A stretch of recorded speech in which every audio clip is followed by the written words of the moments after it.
Абайдың мынандай сөзі бар ғой, Алланың өзі рас, сөзі рас, адамзаттың бәрін сүй бауырым деп дейді. Содан кейін әділетті сүй дейді. Одан кейін Алланы сүй дейді. Абай жай ғана адам емес қой. Ол араб, парсы тілдерін өте жақсы білген. Құранның не екенін, Інжілдің не екенін, Тәураттың не екенін бәрін біледі. Араб, парсы тілдерін емес, орыс тілін де жақсы білген ғой. Пушкинге қалай барды? Орыс тілін білгендіктен барды. Пушкиннің өзі Ресейдің ең мықты ақыны. Бірнеше мақала жазған ғой, Құранға арнап. Оның киелі кітап екенін мойындаған ғой. Лев Толстой да мойындаған, Бунин де мойындаған. Оны былай қойғанда, Гете де мойындаған. Ол Гете тек қана неміс халқының ұлы ақыны емес, ол әлемнің ұлы ақыны. Құранға деген құрмет өте жоғары.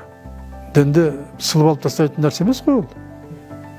Сонау 8-ші ғасырдан келетқан нәрсені қалай сен бульдозермен сырсаң да кетпейді ол. Тіпті атеистік заманда біздің ата-бабаларымыз жасырын оқып жүрді ғой Құранды. Санасынан қалай сылып тастайсың? Сылып тастай алмайсың. Біреу бірден жамандады екен деп соған құлай салатын қазақ жоқ.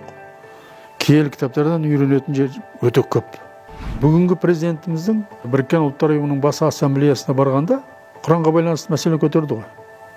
Құранның киелі кітап екенін, Құранның демократиялық үлкен кітап екенін, киелі кітап екеніне мән берді. Оған тиіспеу керек екенін айтты. Ал шын мұсылман бірде-бір киелі кітапты отқа жақпайды. Құранға қол тигізу деген сөз, мұсылман әлемін білдіру деген сөз. Сондықтан президенттің жаңағы Біріккен ұлттар ұйымының атынан 183 мемлекеттің өкілдері отырған жерде Құранға байланысты үлкен сөз айтуы ол құптарлы дүние. Егер біз мұсылманбыз деп есептейтін болсақ, киелі кітапқа деген көзқарасымыз да биік болу керек.